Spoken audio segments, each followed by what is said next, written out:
Hello, everyone. Dr. Vicky here, speaking to you from the Seeds of Transformation Healing Center. I'm going to be doing the Astrology and Kabbalah of the month of April 2024. April promises to be yet another transformational month, highlighted by a Mercury retrograde, a eclipse, a total solar eclipse in the sign of Aries, and a conjunction of Uranus and Jupiter in Taurus, and a Chiron return for the United States. Lots of things happening in April. So let's jump right into it and see what April holds for all of us. Before we jump right in, I just want to welcome all the new subscribers. Welcome to my channel. I hope you enjoy these videos. I do these every month. Usually they're out a little bit sooner. But because of all my new subscribers and all the folks I've met over pretty much the last month since I was on Susan Lynn and Jen Lynn's channel, I have gotten quite a bit busier, but this is one of the things I love to do, and I wanted to make sure that I didn't not do this for you, because I think it's important. And I also do weekly astrology for the week ahead, and I am going to also try to get the first week in for the month of April, but we'll have to see if I can manage that. So again, welcome, and for my tried and true who've been with me for years, of course, it's always wonderful to have you here as well. So let's get into the month ahead.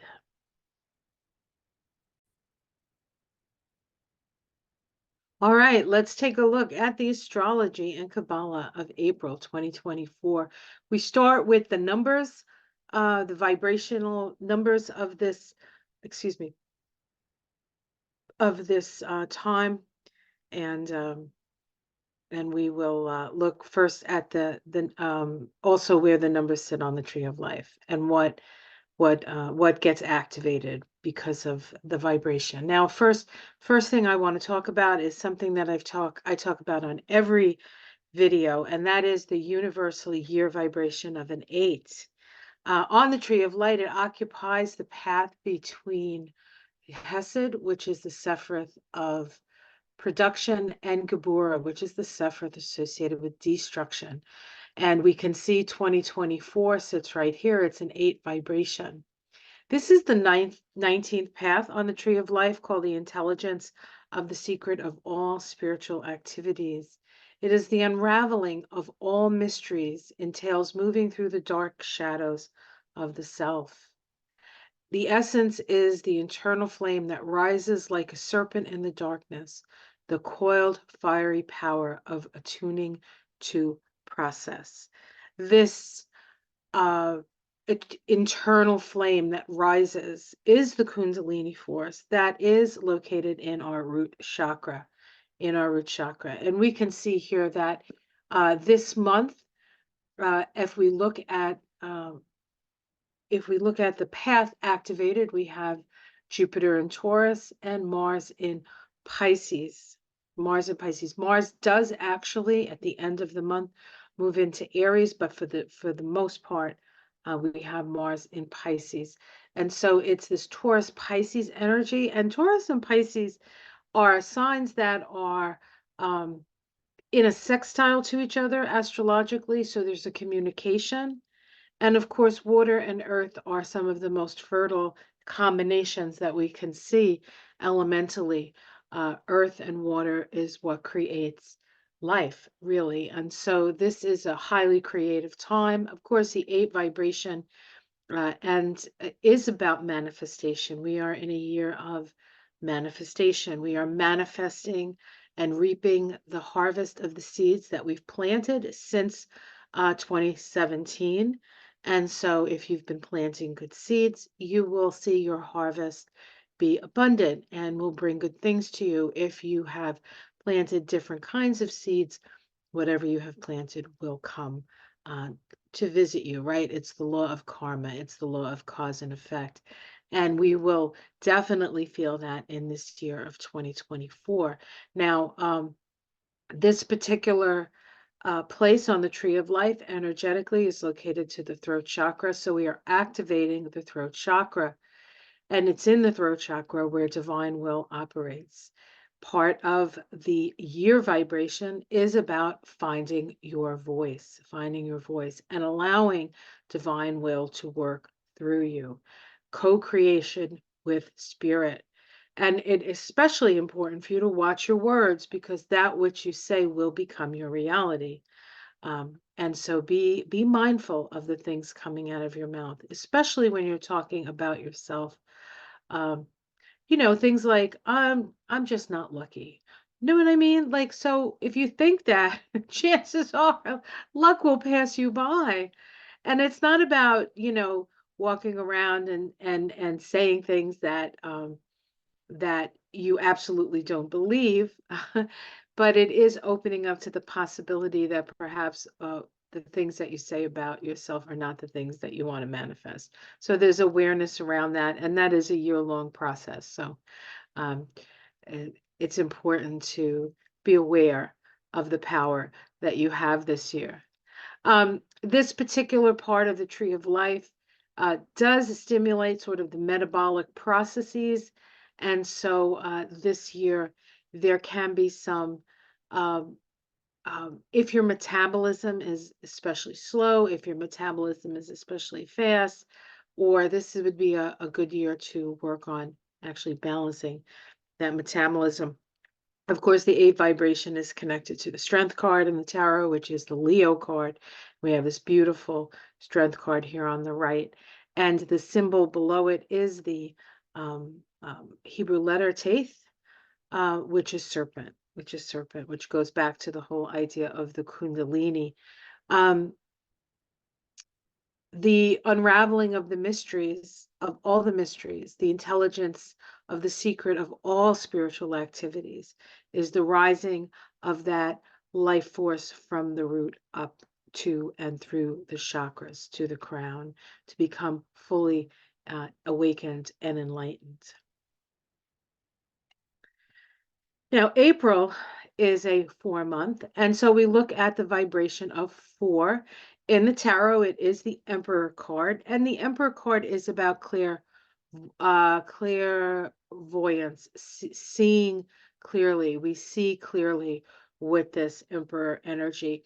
And it may be a time when you start seeing things. You might start seeing spirits, or you might start seeing visions, perhaps of the future, or your own future, or even perhaps some visions of the past.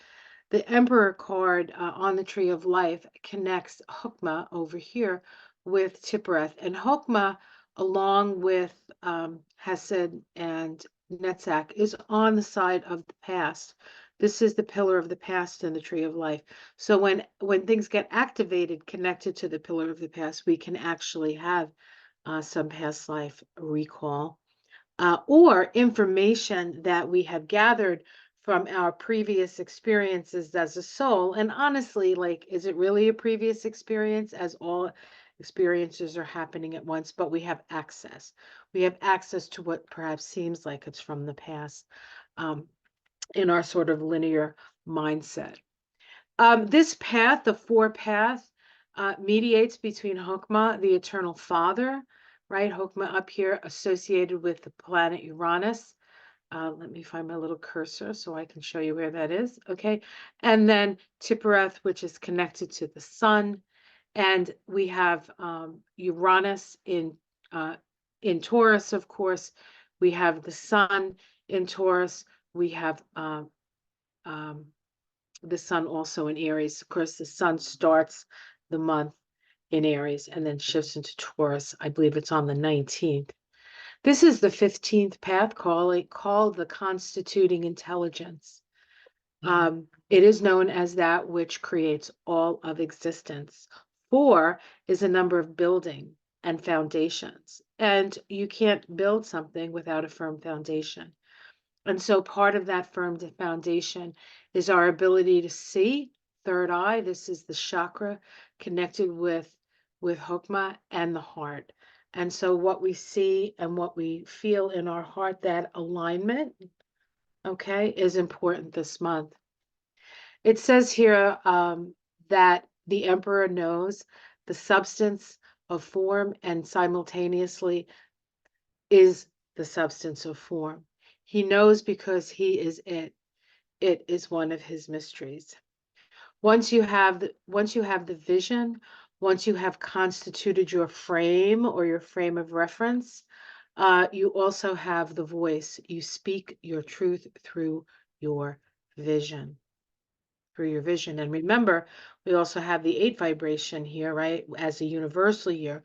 So it's especially potent time for vision and for speaking your truth of your visions. You may have visions and perhaps you want to share those this month. The mystery of this path is the vision and the voice are one. The creative word calls all into being, and yet the word is not the thing.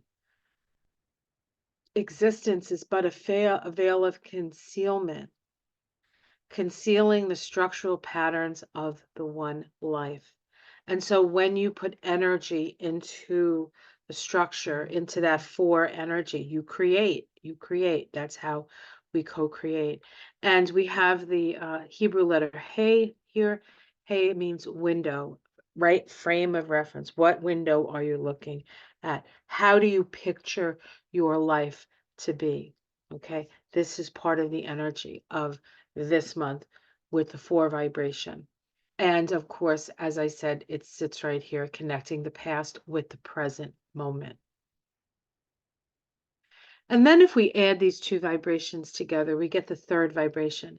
And this would be the universal month vibration, right? The month vibration plus the universal year gives us an energy of what the month holds in store for us, perhaps. What is the best way to uh,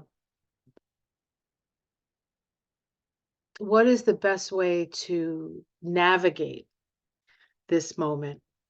And so if we add an 8 and a 4 together, we get a 12. And so we're on the 12-3 vibration in April of 2024. This is the path that mediates between Gabura, the destroyer of the extraneous, right here, Gabura, okay, and Hod, the thinking mind. And so to a certain extent, um, we are letting go of ideas that aren't in alignment in a way with our spiritual purpose.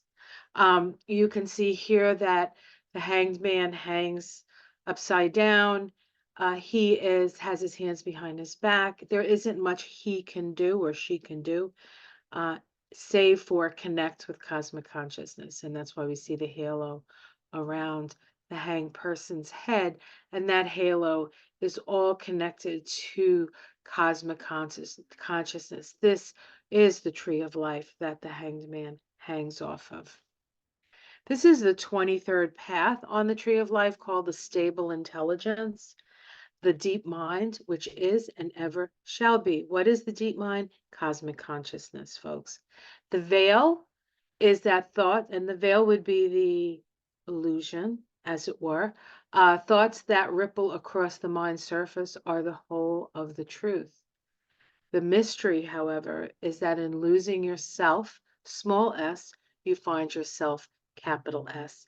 And that is the lower self finding your higher self. And you can really only find the higher self or connect with the higher self if you connect with the higher realms, the cosmic consciousness.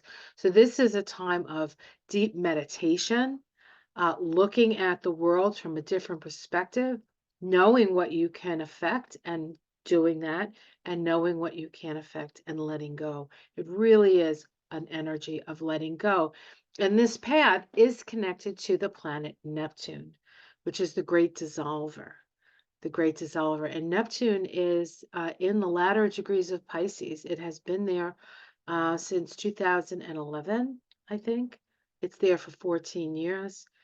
This is the last year, I believe, that it's completely in Pisces. I'm not sure if next year, I have to check if it ever gets out of Pisces and moves into Aries, but it is on its way into Aries. And in 2026, it will be conjoining Saturn in Aries at the first degree of Aries in February of 2026, which is a 10-1 vibration year, which means that it's a whole new beginning. So we're really at the end of a cycle right now that began in 2017.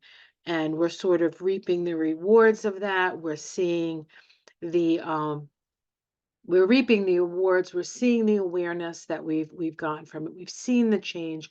We've seen the things that we've had to let go of, and what we need to stay in alignment with. The Hebrew letter below the hangman here is Mayim, which means water. It's one of the mother letters of the Hebrew alphabet. The mother letters are Aleph, which is connected to the Fool card. Mayim, which is, and Aleph is air, Mayim is water, connected to this Hanged Man card. And then Shin is fire, and that is connected to the Judgment card. So those are the three, what we call the mother letters in Hebrew. So the Hanged Man immerses him or herself in water, the element of deep, understanding. Just heard a sound. Okay. Sorry. It was like, bzz, that's never a good sound. But anyway. Oh, okay. Excuse me a second. I have to do something.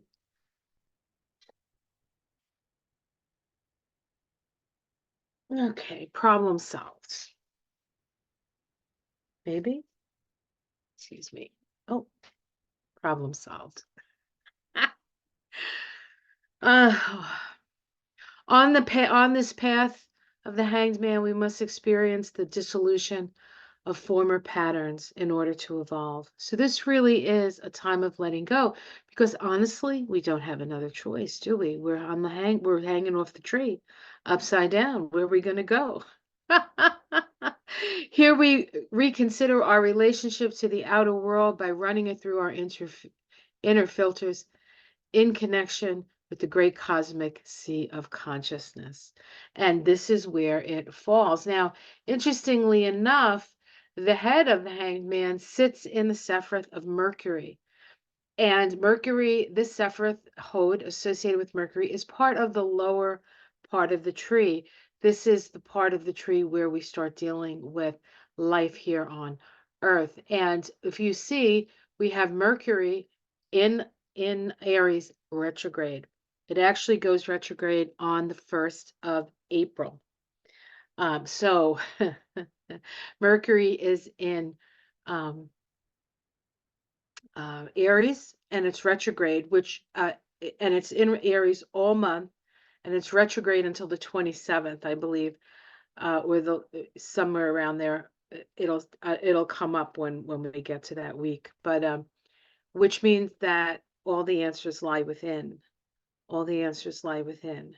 So there's a sort of if I hate using this word, but I will use it because it's apt. It's a doubling down of introspection, looking within, meditation, seeing things from a different perspective. What ideas, what thoughts do you need to let go of that no longer serve your evolution, that are obsolete in your new understanding of yourself? So let's take a look at some of the astrology. We're just going to go week by week and highlight the big stuff. Week 1, April 1st to April 6th. Monday, April 1st, which vibrates to a 13.4, which is located right here on the Tree of Life. We have Mercury stationing retrograde at 28 degrees of Aries. A large audience confronts the performer who disappointed its expectations. That is the symbol for this degree where Mercury goes retrograde. the necessity for mature preparation and self-criticism. The key word here is responsibility for what one's actions will produce in people who have been made to expect significant results. So people are going to be held accountable to their word. You said you were going to do this. You said you were going to do that. What have you done? Right? All right. On Wednesday, April 3rd, we have Venus make a conjunction to Neptune. Venus is in Pisces, Neptune, of course, in Pisces. It occurs at, let's see, 28 degrees of Pisces. Venus is exalted in Pisces. It's probably the best sign for Venus because it raises the energy of Venus, which is the planet of love, to its higher vibrational state of compassion. So there's a lot of compassion. We're feeling a lot of compassion, especially for the suffering in the world at this time. And of course, Neptune is the ruler of Pisces, and so it's especially powerful in Pisces. So the symbol here is a fertile garden under a full moon reveals a variety of full-grown vegetables. The full satisfaction of the individual's basic needs. So it is about our basic needs being met. But there's also a sense of enough is enough. What are your basic needs? What do you really need? And do you have more than you need? Do you use your energy to get more than you actually need? And is this part of a sense of fear of not having enough? One of the things that we can connect with when we connect with the great cosmic sea is the realization that we are co-creative with spirit. So if you need something, you need to ask for it. And if you want something, you need to focus on what you want. And everything else, leave to other, I mean, we're abundant in ways that we don't even realize. But Earth does have its limitations. Earth is a temporal thing. Earth has its cycles. There are times when there's more, there's time when there's less, and it's a way of finding balance in those times of more or those times of less.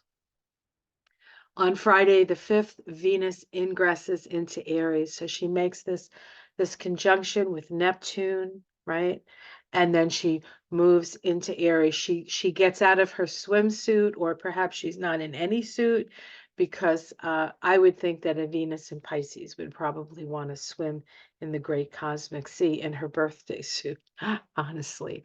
But she comes out of the great cosmic sea. She walks into her Aries energy and she puts on her Aries armor. Okay. And the right to be. And it's a feminine,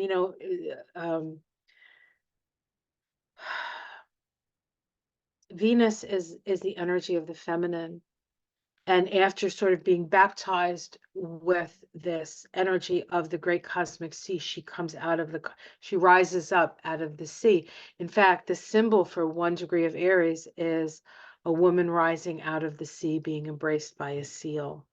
So it is the urge to become, it is the urge to be. And that is really what Venus, what Aries is all about, right? And now we're in the Aries season. So things are coming up, things are starting to come up out of that great cosmic sea to become something in the year 2024.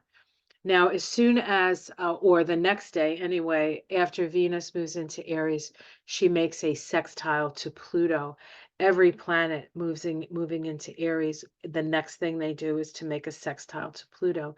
Now, the sextile to Pluto is one of opening the lines of communication. And of course, Venus and Pluto have a very interesting relationship because Venus is love and Pluto can be obsession. And so there's maybe a little bit of a stickiness or a depth to this combination that is not completely seen because of the nature of Pluto. But it does occur, this first this waxing sextile, which opens the lines of communication, makes us very, very curious about things. Occurs at 2 degrees of Aries, Aquarius. This is the point of the synodic cycle where where there's opportunity to move in a more progressive direction, but we need information. We need information here. And it's progressive because we're dealing with Pluto in Aquarius. Pluto in Aquarius is saying to us the transformation has to happen within humanity. Humanity has to go under this transformational process to become what they are truly, to experience their true potential, actually. All right, so let's take a look at week 2. Now, week 2 is, of course, very active because week 2 we have the eclipse. All right, so let's take a look at this. On Monday the 8th, we have a new moon solar eclipse at 20 degrees of Aries. Now, this is especially important for a number of reasons. First of all, it's a total solar eclipse. And so there is a path of totality. This path of totality does go through the United States. And so from Texas to looks like Maine and the Canadian Maritimes, this here is the path of totality. Now, if you remember back in 2017, we had one that went this way from, I think it was Oregon to South Carolina. And that one in 2017 said that it would cut the United States in half in some way. And it did actually occur. We are politically cut in half. It's like we're two separate nations under one flag, really. You know, part of that is the media, I have to say. I mean, I don't want to make this political so much, but if you're wondering why certain people think certain things and other people think other things, is they're getting their information. It's where are they getting their information? And the media sometimes is the message, and they have a lot of control. And so the media is outside of us, and the answers lie within. So it's okay to know what's going on, but it's more important to move things through your inner filters, excuse me, so that what does it feel like to you? What does it feel like to you? That's going to be a good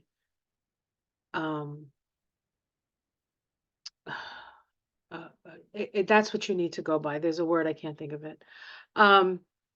So this is especially important, this eclipse going through the United States, cutting the United States into 4 in a way. And the other weird thing about it is it kind of looks a little like the Confederate flag, doesn't it? With the two, right, the two X's like this. So I don't know. We'll have to see how this manifests itself. The point where it crosses with this 2017 is right around here.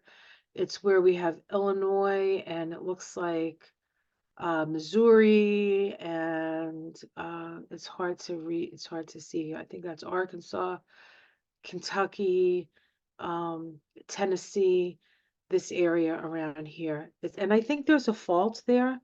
So there might be some seismic activity with this. And I believe there's also the Mississippi River goes right through there. So we'll see how that manifests itself.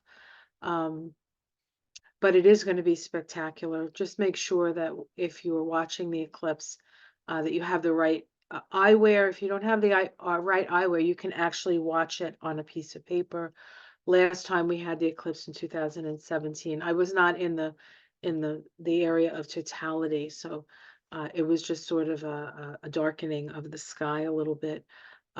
But you could see the actual eclipse through the sun moving through the leaves. You could see, if you saw the sun, all the little sunspots through the leaves, it was all like half moons. It was really kind of cool.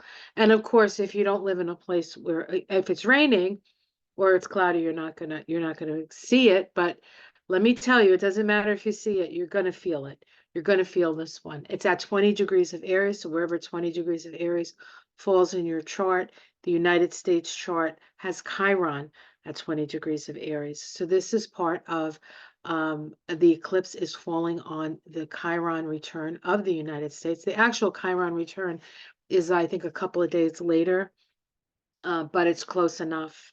And, Chiron in Aries is the wound of exceptionalism. It's the wound of aggression. It's the wound of guns. It's the wound of war. It's the wounds around, um, the right to decide who you are, how you define yourself. Is your identity wounding in this world?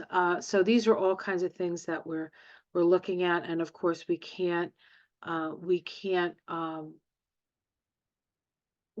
not look at how we treated the original indigenous population of this country, because this Chiron actually, at least in the Sibley chart, which is the one I'm going by, the chart for, the 4th of July, I think it's 5:10 in the afternoon, has Chiron in the 4th house of the homeland.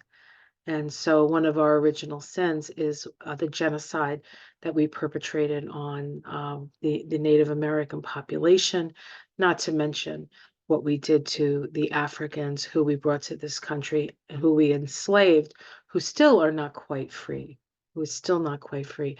And of course, Aries is about freedom, the freedom to be who you are.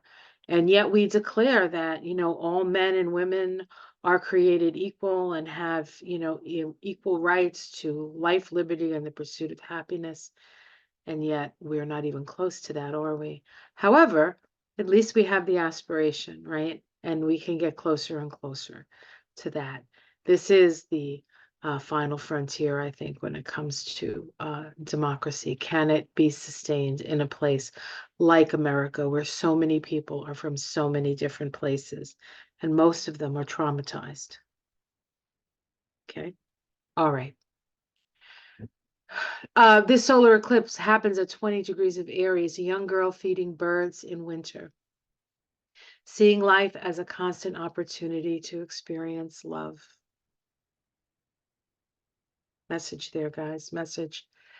Life's very harshness is what enables us to learn of love's unfathomable depths, being innocent and fearless in love.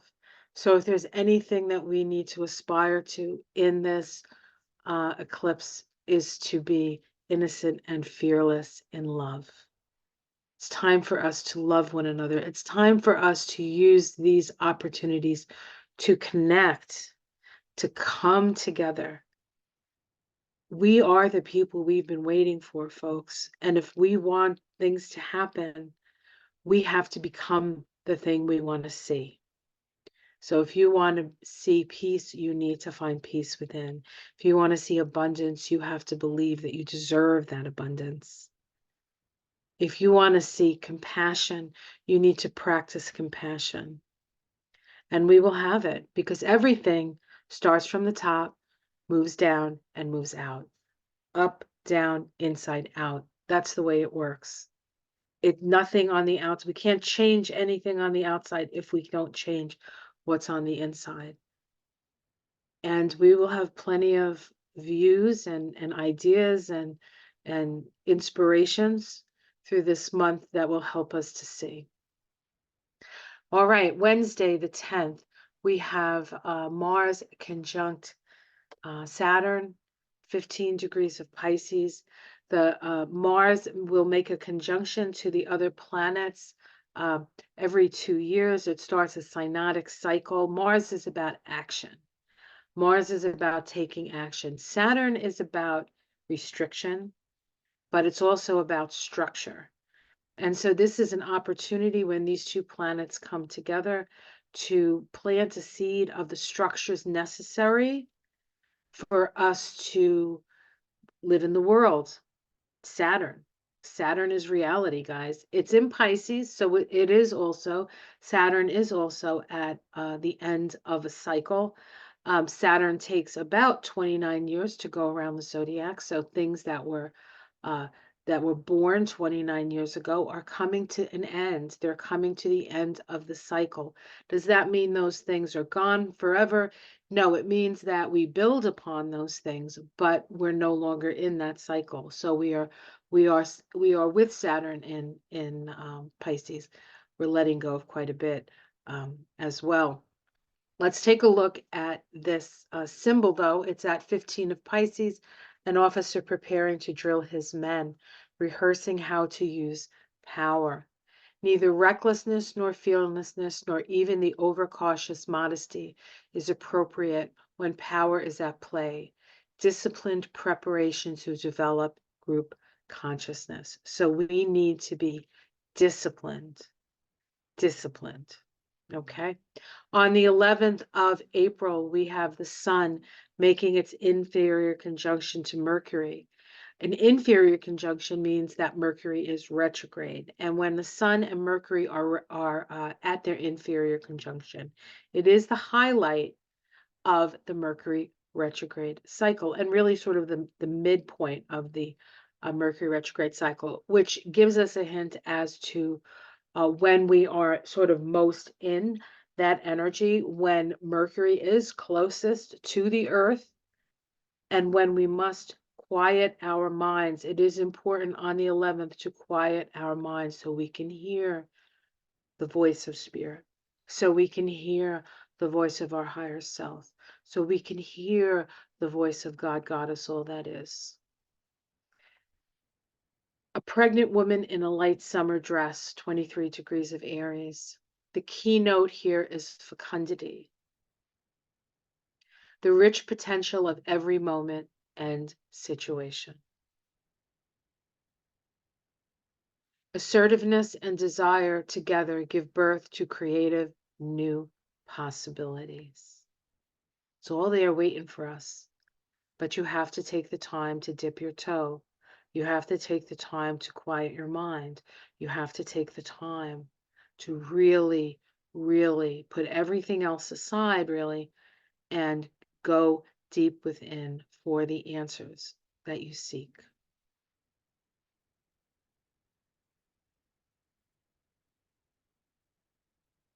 Week 3, we start with the first quarter moon. This is the first quarter moon that began with the new moon eclipse in Aries. It's a crisis in action on seeds planted on the 8th. And let's see, so the sun is in Aries, the moon will be in Cancer. And this is about a crisis in action. It's about building foundations for our own security, for a sense of emotional security, familial security, necessary change to escape the ghosts of the past. On the 19th of April, the sun will ingress into Taurus. Of course, Taurus now is an earth sign. We can see here that it moves right here into Taurus. And actually, the day that there's a lot happening on the 19th. So the sun moves into Taurus. Mercury makes a conjunction to Venus at 18 degrees of Aries. Now, remember, Mercury is retrograde. Venus is not. The symbol here, 18 of Aries, an empty hammock stretched out between two trees, the constructive alteration of activity and rest. This is a reminder that yes, you can work, yes, you can take action, but you also have to balance it with play or with rest. This is an incredibly intense energetic period that we are moving through. And you might notice that you can't get as much done as you have been able to get done in the past. Rest is as necessary as action this month. And so make sure you take that into consideration as you're planning your month. We also on that day have Mars making a sextile to Jupiter. Mars is in Pisces, Jupiter is in Taurus. This is especially important. This particular sextile, Mars, let's see, in Pisces, Jupiter. Mars is actually moving towards Jupiter. And so it is in, and if you can see, as I say, Mars and Jupiter, what's getting activated is this 2024 path, the eighth path. So there's an increased energy on that strength path, the path of Leo. So we will need to be strong. We will need to be aligned with our spiritual energy sort of coming up, right? So this is a time of great awakening, but we need to give it the time and the concentration that it deserves. We are at a crossroads, and how we utilize our energy at this time is so very important for our future.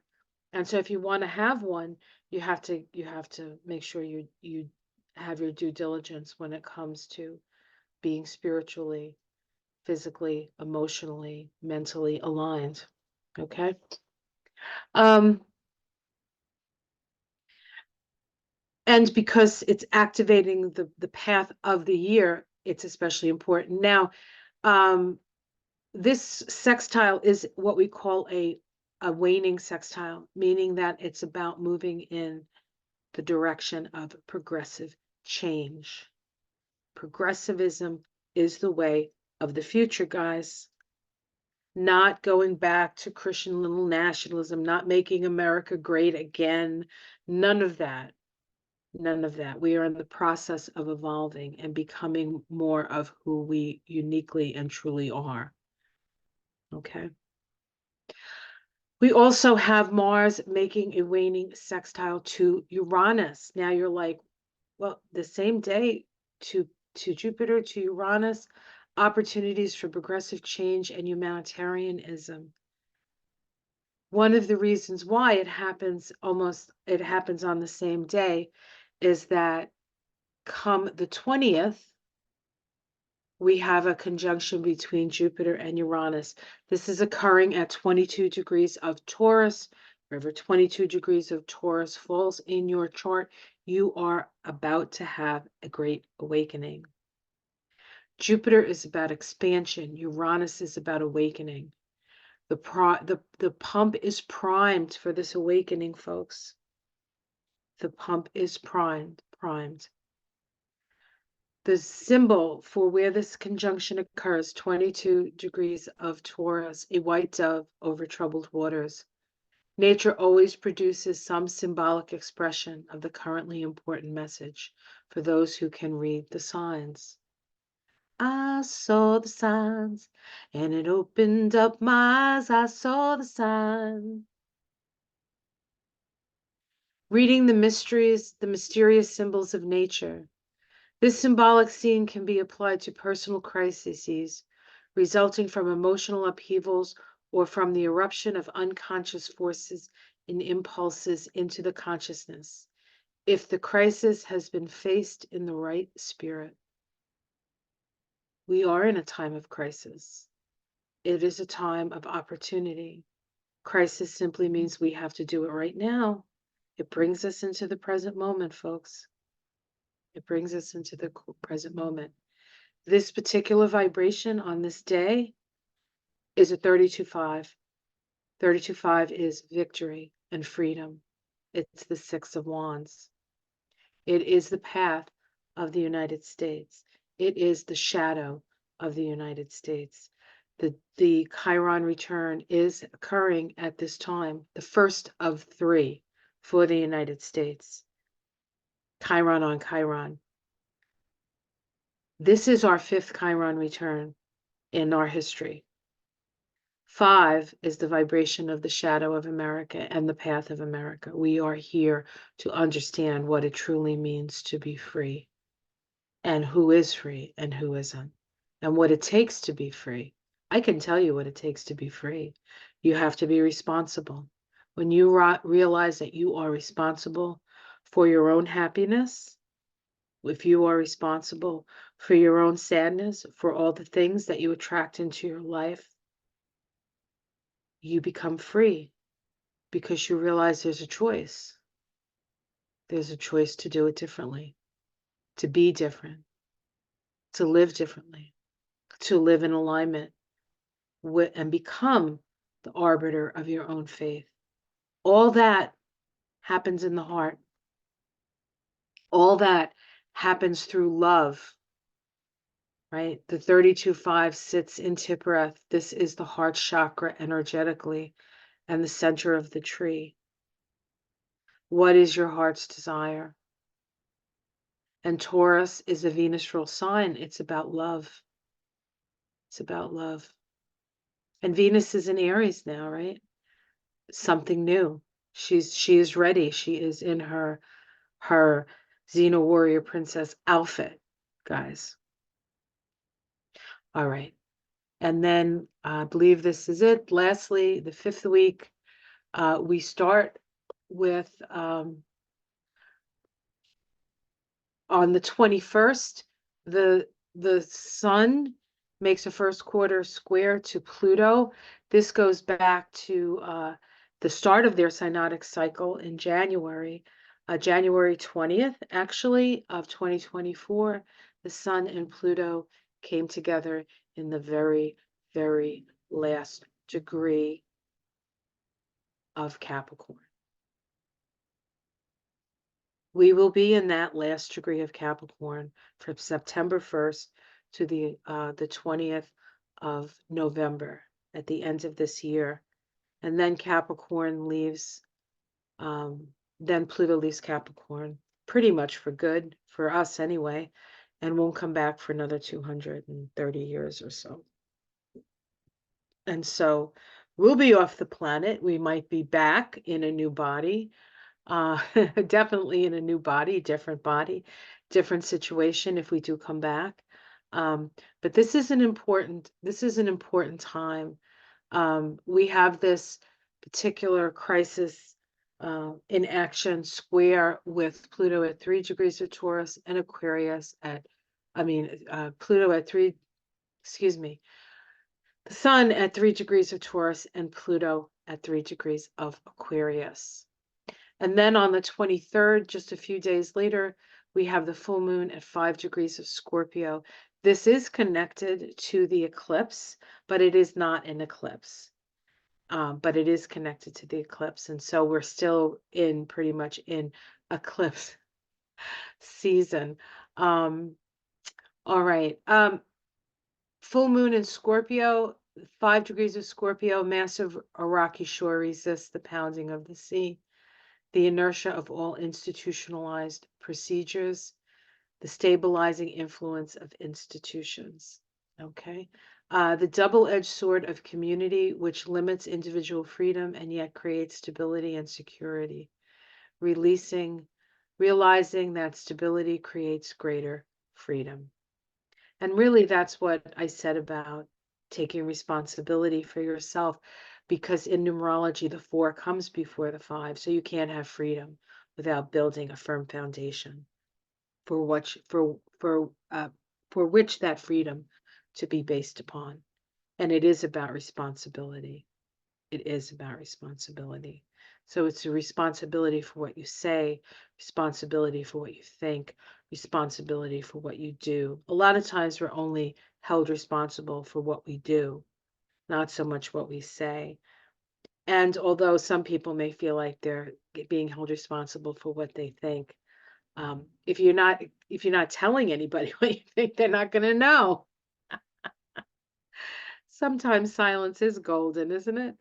On Thursday, the 25th, Mercury stations direct. Woo, vale. Of course, it's going to be in the rest of the month. It's in its shadow of its retrograde, so things aren't really going to start to move forward where we're really going to feel like the constraints are off until next month. The symbol is turning within to experience our true selves. Turning within to experience our true selves, which of course is really what Aries is all about, our true selves, our I am consciousness. What are you? I am what? Good mantra. I am love. I am peace. I am harmony. I am happy. I am loving. I am lovable. I am prosperous. What are you? What are you? Don't don't use judgment here. Use your creative imagination. Even if you don't believe that you are those things, by declaring it and calling yourself those things, you call in the energy. You call in the energy and you become. We are the people we have been waiting for. On Monday, the 29th, Mars makes a conjunction to Neptune at the 29th degree of Pisces. The symbol is a prism, seeing God in everything. There are two directions that concern us deeply, whether we are looking for God or looking as if through God's eyes, simultaneously looking for God and looking through God's eyes. There is unity in diversity and diversity in unity. Unity doesn't mean that we all do the same thing. Unity simply means that we are being our true selves, our true colors. Your true colors are shining through. And that's what we have to do. We have to, because the white light, when you put it through a prism, shows you all the spectrum. And so white, this whole sort of weird white power movement thing is like white power, white power. Well, within the white light is the diversity of all the different colors. And so true white power, true perhaps white light power, is the power of all of us coming together to shine our light. It is so vitally important this month and every month, but this month especially, because we are at a tipping point and we will evolve. We will evolve one way or the other. The question is how quick and how instantaneously. And aren't we tired of the old paradigm? Isn't it time to move into the new paradigm? Let go, let God Goddess, let all that is come through us so that it can express the best of us. And Venus on that day ingresses into Taurus. And then on the next day, Mars ingresses into Aries. Why is that important? Well, anytime a planet ingresses into Aries, it's important because it's the start of a new thing. Venus ingressing into Taurus, the sign of its rulership. Mars ingressing into Aries, the sign of its rulership. Mars and Venus powerfully placed as we face the next month, which I will talk about at the end of this month. All right, I don't think there's anything else I have here. Let me just double check in case there's like a half a month that I missed. All right, that's the story, Morning Glories. Let me stop the share. All right, everyone. I hope you find this information helpful. I'm not sure if I can get the weeks out, week at a time, for the more specific things that are happening. I will do my best on that. Again, I want to welcome all the new subscribers. I want to give hugs to all my tried and true followers. Thank you for all these years of support. If you would like a reading with me, I do have availability. I do hour and hour and a half readings using Numerology Kabbalah and the Tree of Life. Numerology Kabbalah, Astrology Kabbalah is the Tree of Life. Sorry about that. And I do have availability. I am structuring my availability so I have more time to do things like, oh, I don't know, garden and and clean up that yard that you see every morning. Things are starting to pop up now, and so I'll be spending a little bit more time outside, and your views in the morning will be a little bit more spectacular, I think. Let's see what else. I want to thank all my fellow readers. Let me tell you something, guys. This is not an easy thing to do, and I know you appreciate that. But I want to thank the readers out there, the people I've met recently, the people that I've known for a while. It is a honor to be in their company and to get to work with them.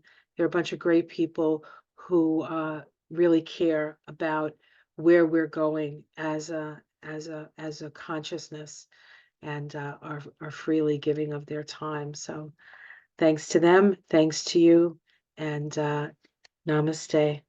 Much love, everyone. Take care.